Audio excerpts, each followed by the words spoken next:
Here are the pre-calculus notes for Chapter 3.2, Part D, Properties of Logarithms. Go make sure you write your name and what period you're in your notes. And then I want you to copy down the chart here with properties for natural logs. We focused on properties of logs, but here are some more for natural. If you want to pause, you can.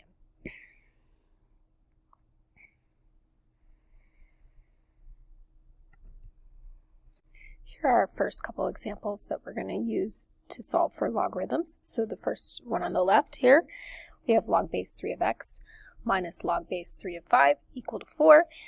So we condense that down to log base 3 of x divided by 5. And remember, order matters when you're switching from subtraction to division here.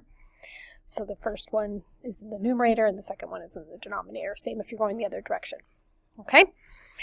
So we're going to take this log and rewrite it as an exponent. So the base here, 3, goes to the power of 4. That's going to be set equal to the x over 5. Okay? We want to solve.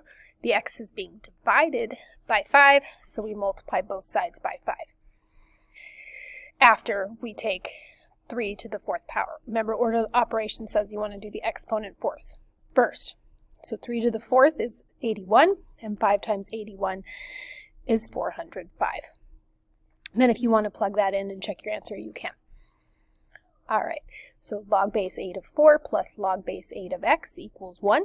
So we condense that by multiplying these two, and then we rewrite it as an exponential. So 8 to the 1st power is equal to the 4x. 8 to the 1st is just 8. Divide both sides by 4, and you get 2.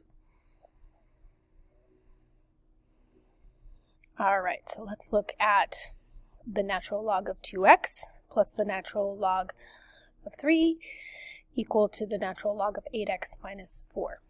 So we're going to condense these two over here. On the left, we're going to multiply the 2x times 3, which gets us the 6x. This one's already simplified.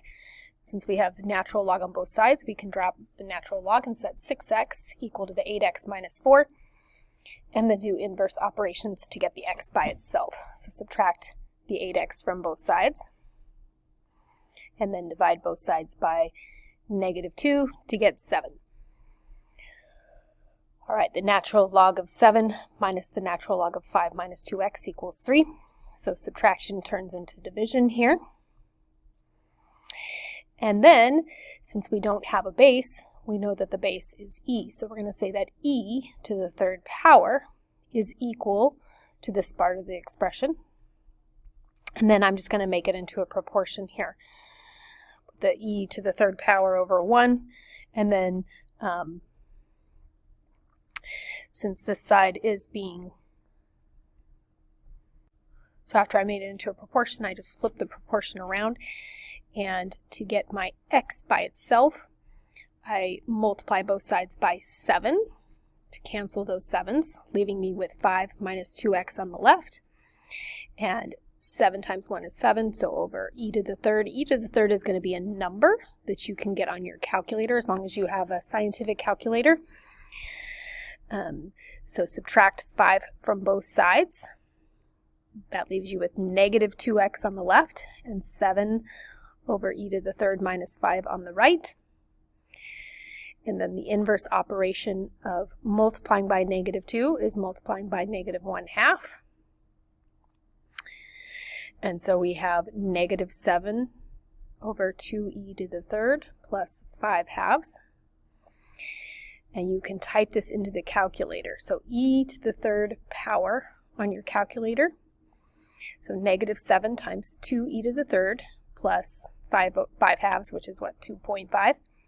Calculate that out, you get this really rough decimal approximation of 2.3257. If you want to plug it in and check it, it's going to be 2.99994, very close to 3.